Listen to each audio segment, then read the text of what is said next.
So Crimea is the decisive terrain. I mean, at the end of the day, this is about Crimea.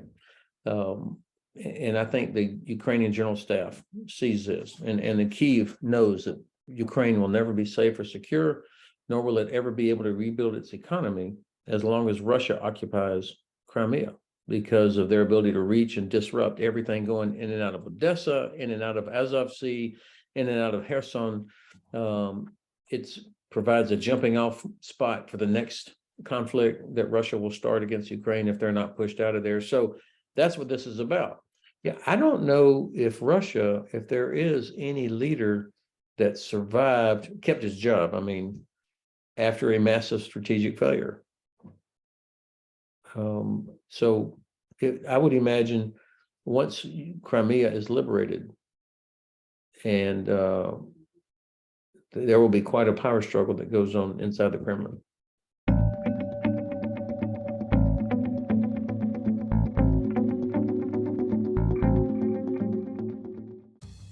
Welcome, everyone. You're listening and watching Rashkin Report. My name is Yuri Rashkin, and I am very excited to welcome to our program Lieutenant General retired Ben Hodges, returning guest to this program. General, it's wonderful to see you back.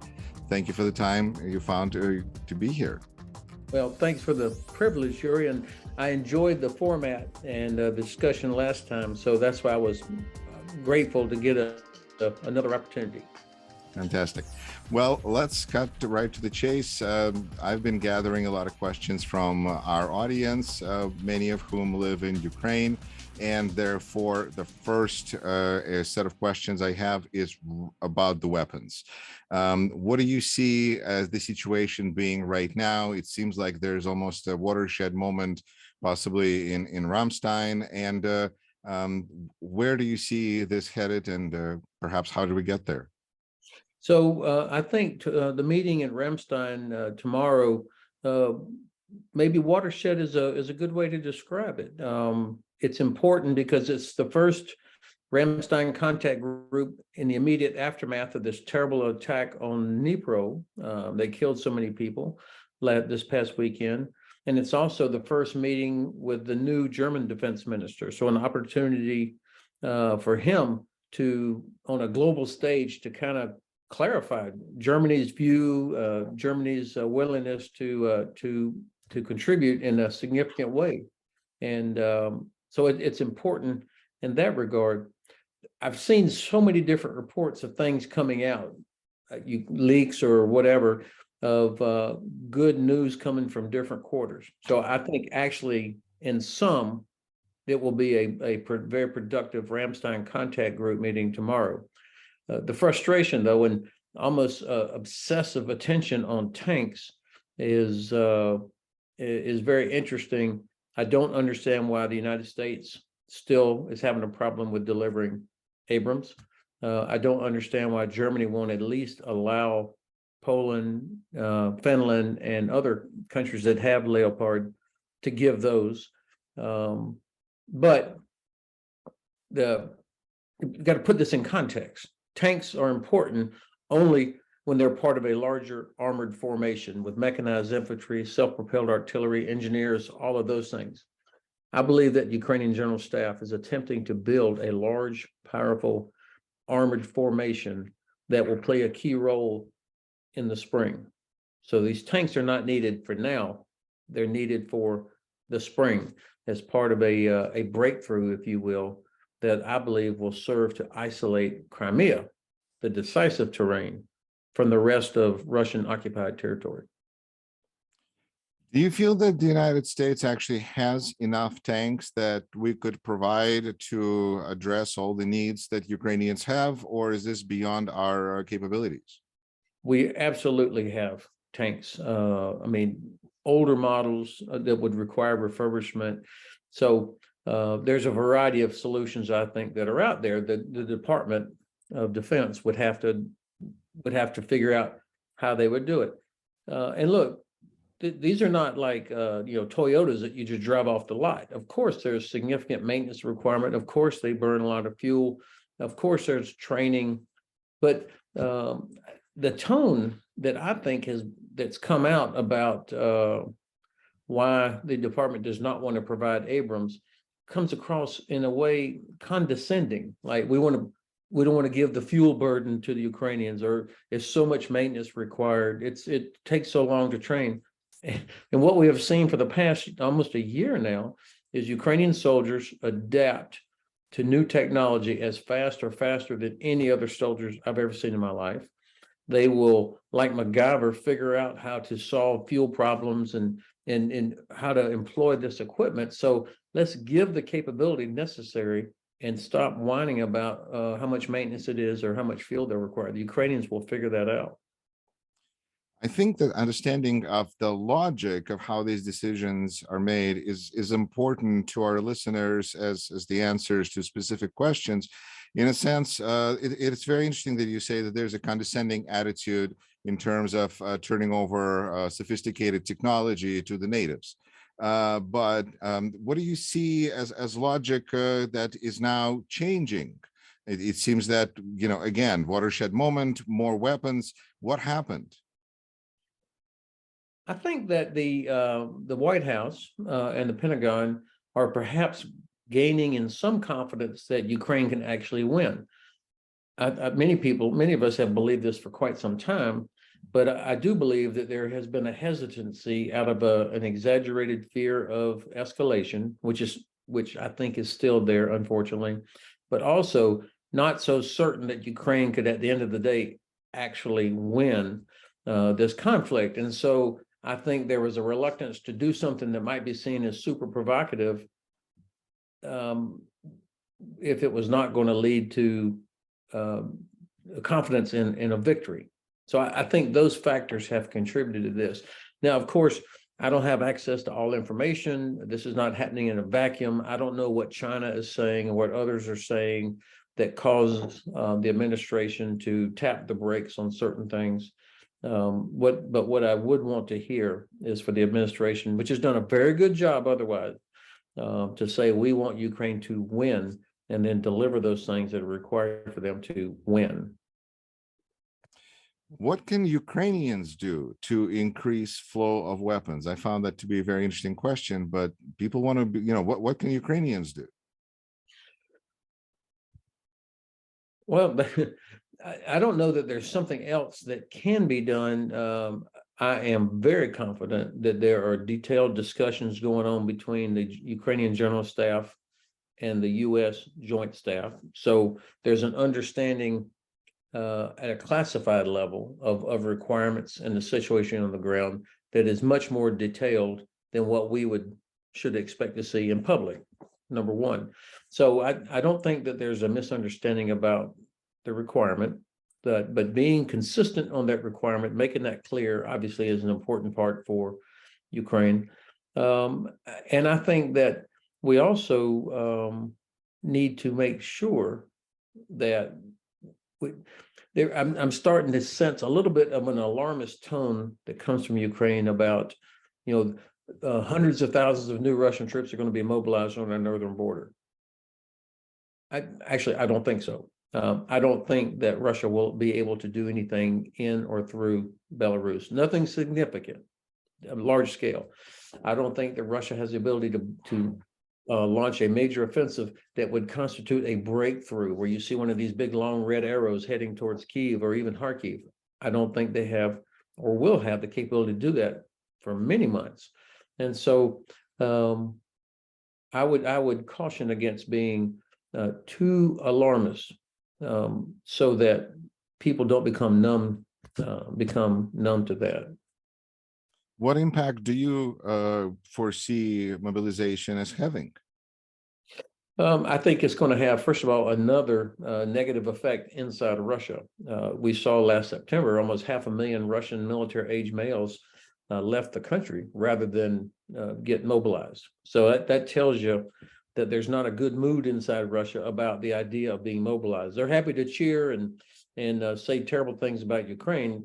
They're less enthusiastic about actually putting on the uniform of Russian Federation forces and joining the fight. I don't think you'd find 10 soldiers, Russian soldiers today that are in Ukraine that actually want to be there. So another mobilization, I think, will put a lot of pressure on the domestic situation. And I think it would add a massive burden to an already fragile Russian logistics system. So we'll see there. On the other hand, of course, the Kremlin has demonstrated that they have zero compassion for how many of their own soldiers are killed. We see this every day, literally, how they're fed into the meat grinder. But as a Ukrainian friend told me, he says 100,000 untrained soldiers is still 100,000 soldiers. So that mass does have an effect, and it will occupy time and resources from the Ukrainian side.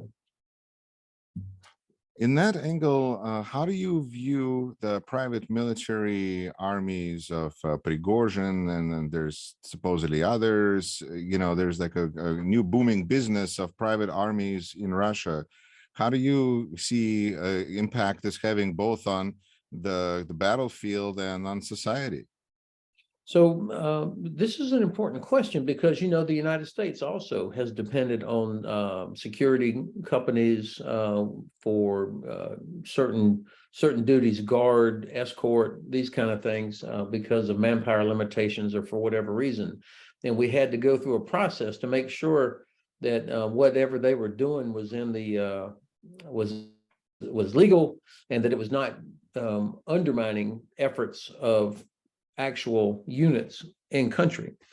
The Russian private military company like Wagner, the most well-known, but you're right, there are some others. I think even Minister Shoigu has some sort of connection to one of these companies. It really highlights the incoherent structure of Russian forces, and also the incoherent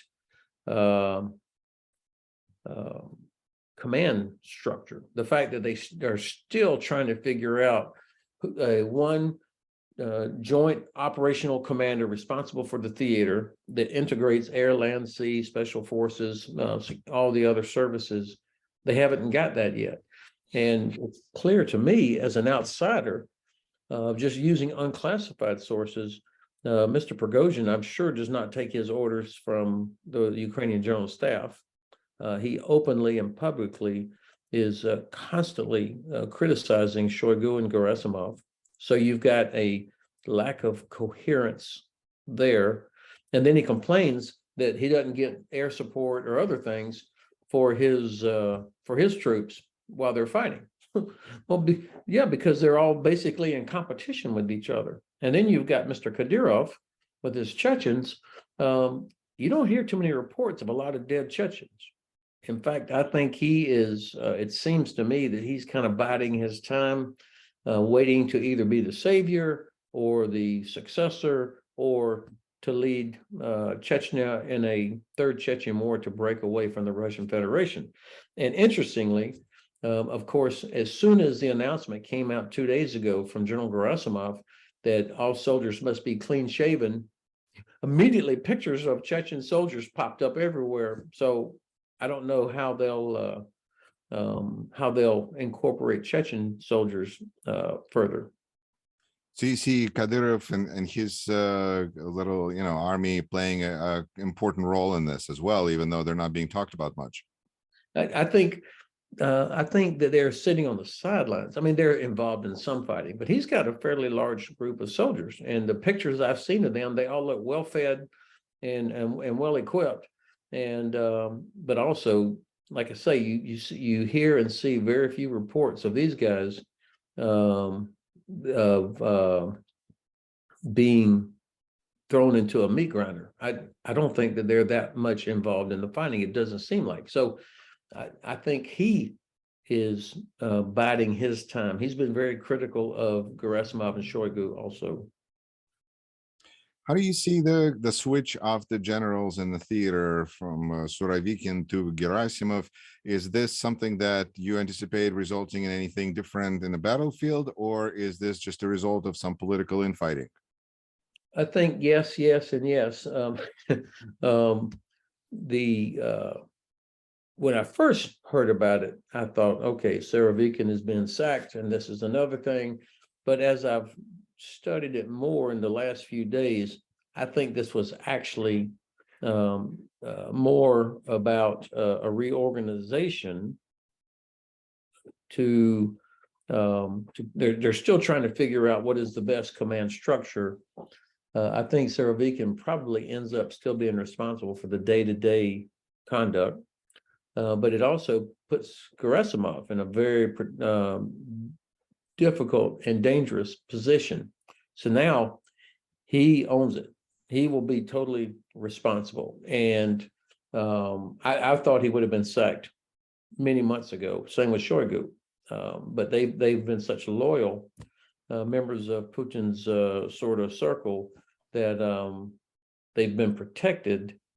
But I think that this exposes General Gerasimov now to, if they don't accomplish the order, which was, I think, to secure all of Donbass by the 1st of March or something crazy like that, then it sets him up to be the fall guy.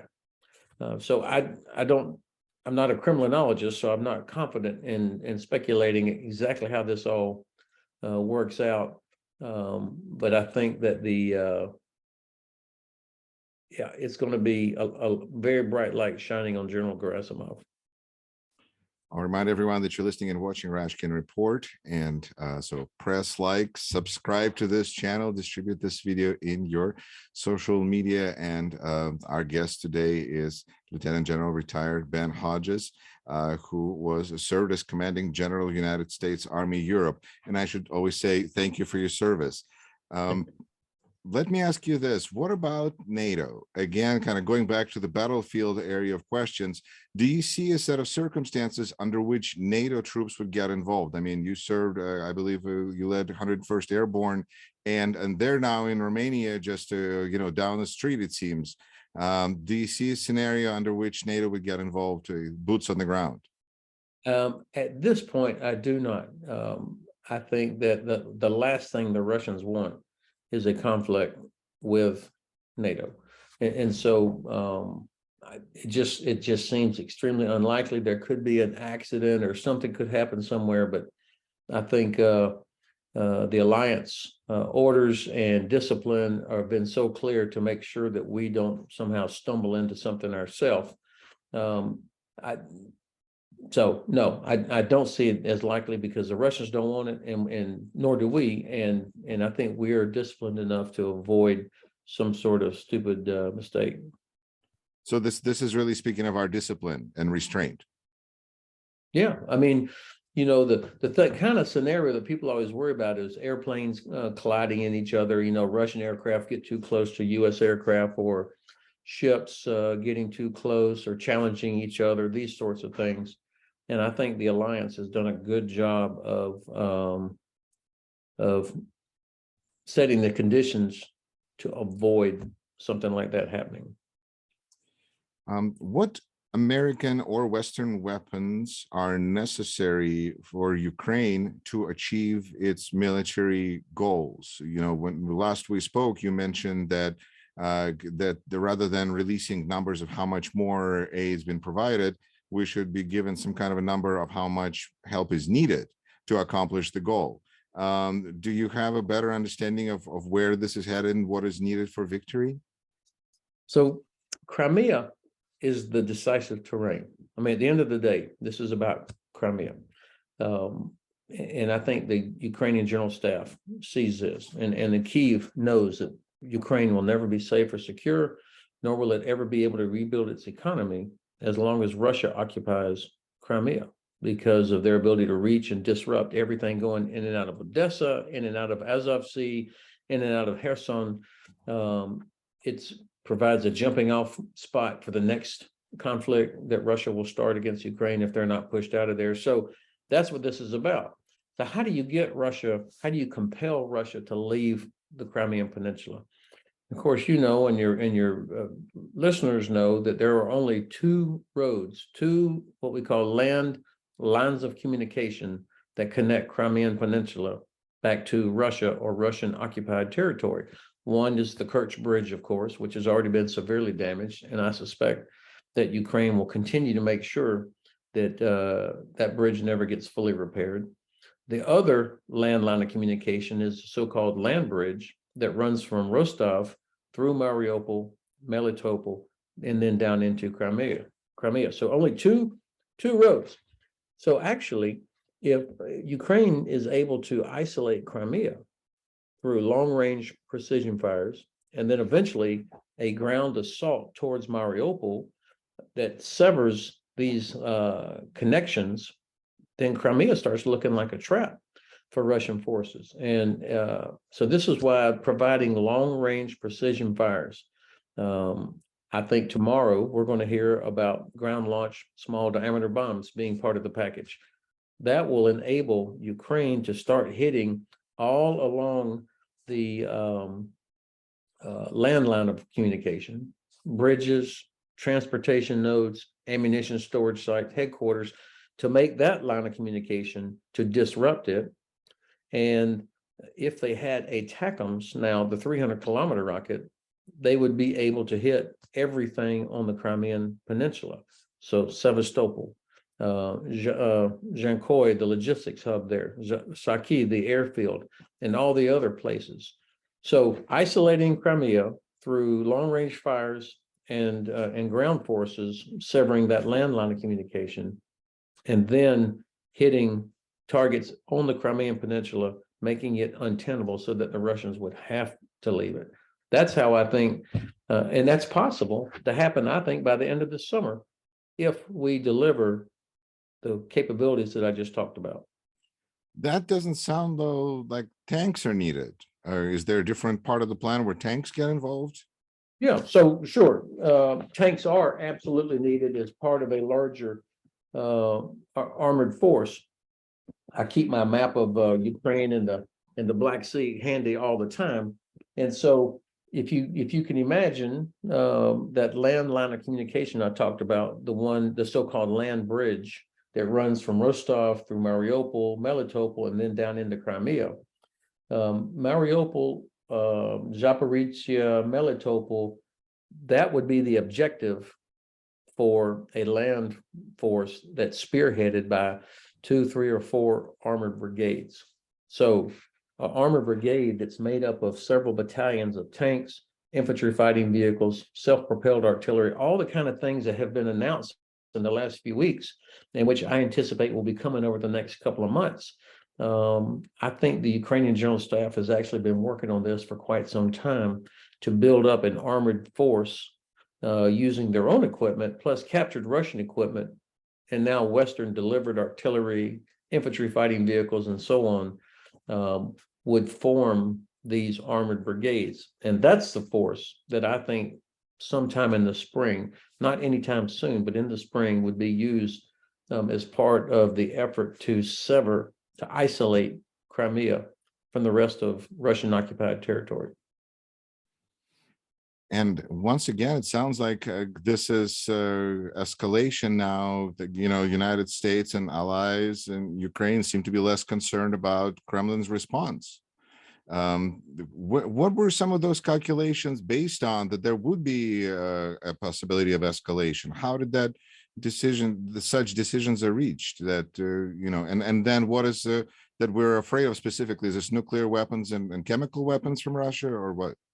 Well, of course, you have to take the threat seriously when the Russians, and even I think earlier today, Medvedev said that if Russia faced a conventional defeat, they might have to use a nuclear weapon. So are you saying Medvedev should be taken seriously? No, what I'm saying is the threat should be taken seriously. That when so many people there from the Kremlin constantly talk about threat of nuclear war, they know that this affects how so many people think in the West, in Europe, as well as even in Washington, D.C. So in a way, their nuclear weapons are only effective if they don't actually use them. But I think it's unlikely that they would use them because President Biden has told them, he's warned them, he said there will be catastrophic consequences. And I think the Russian General Staff believes that. And I think the people around Putin also were thinking about life after him. And nuclear weapons do not give any sort of battlefield advantage to the Russians. I mean, it wouldn't change anything on the ground. It would just kill more innocent people and rubble some more towns, but it wouldn't change. It wouldn't give them an advantage. So that's why I think it's so unlikely they would do it. But if you go back to February, March, there was some hand wringing about whether or not we should provide Javelin. I'm sorry, not Javelin, but Stinger, because it might provoke the Russians. And now here we are. We've been climbing the stairs for the past 11 months in a very incremental way. And there's nothing the Russians can do about it. I mean, when they say, if you deliver a Patriot, it's going to become a target. Well, no kidding. Of course it does. But that's their attempt to cause us, and it's been effective to some degree, that we have continued to deter ourselves on some of these things. Does it mean that in a couple of steps we're going to be at F-16s? I would not rule that out, but I think for me, the most important thing that we could announce would be ATACMS. That would be significant. What is holding us back? Is it still the nuclear threat? I think that, of course, as I said, I don't have all the information, so I'm having to do some speculation here and assessments based on reading of unclassified information. But none of this happens in a vacuum. I have to imagine that China has weighed in on some of this, and other countries perhaps. The administration has said that they're concerned about Ukraine launching strikes into Russia. And I think that was given as part of the reason why ATACMS would not be provided. But then just a couple of days ago, we heard the Undersecretary of Defense, Mr. Call from the United States, saying that the U.S. does recognize that Ukraine has a need to be able to protect itself from deep strikes coming out of Russia. I thought that was encouraging. All right. Just for a second, looking at Washington, do you see timelines of budget and the next time Congress needs to vote on more help for Ukraine as any sort of a potential deadline to achieve results on battlefield? That we've got some far right and far left extremists in the Congress that have raised concerns or voiced their opposition. But my sense is that the vast majority of the Congress, in a bipartisan way, continues to support what we're doing in support of Ukraine. I think most of them, thinking people, understand that American prosperity and security is tied directly to European prosperity and security, which depends on stability. And it depends on an international rules-based order where people obey international law, they respect human rights, they respect sovereign borders. So this is not just about Ukraine. This is about all of us. And also, people who think that China is a higher priority, I think most of them recognize that China is watching to see, can we do this? Can we stick together? Can we deliver capability to help Ukraine defeat Russia? If we can't do that, then I think the Chinese will not be terribly impressed with anything we say about Taiwan or South China Sea. Do you feel that the message that we've been sending here inadvertently to Chinese is getting through? I can't tell. China's got so many problems of their own right now with COVID and their economy and various other issues. I don't think they have any appetite for getting to a conflict with the U.S. or any of our allies in the Indo-Pacific region anytime soon. But we do know that President Xi communicated to the Kremlin that using nuclear weapons would be very bad, and even threatening the use of nuclear weapons would be very bad. Last time we spoke, you mentioned that you just published an article about that we should be prepared for Russia falling apart. Been a couple of months, 2-3 months. How far along down that road both the Russia has come and your vision of what needs to happen and is likely to happen? Yeah, I remain convinced. Let me say it differently. I remain concerned that we are not prepared for this possibility, that we have not thought through all the implications.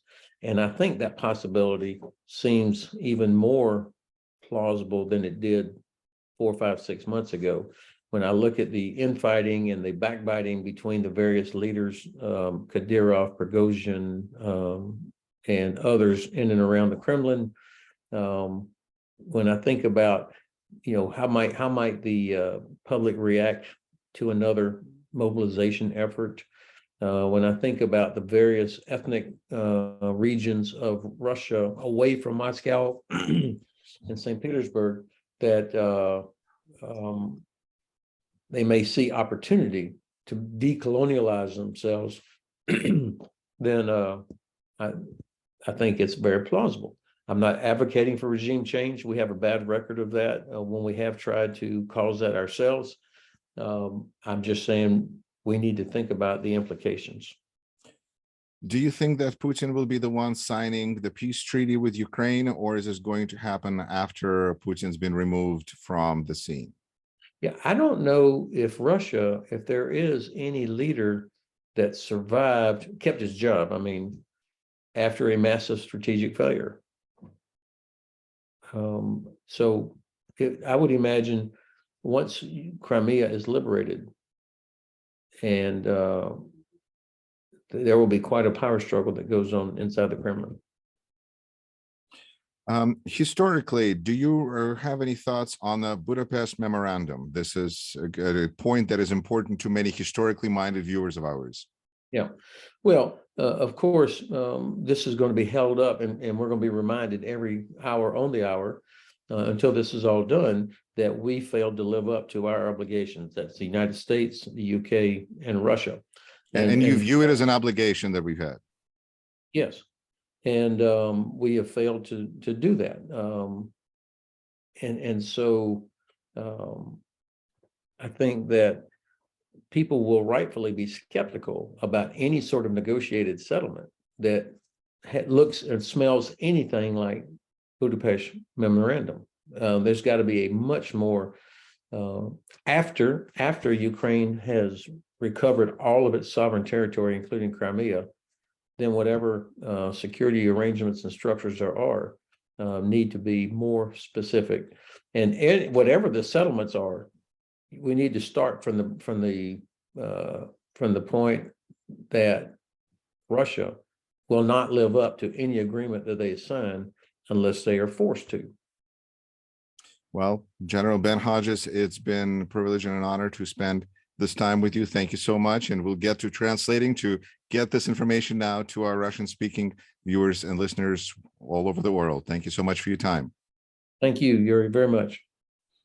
Slava Ukraini. Героям слава.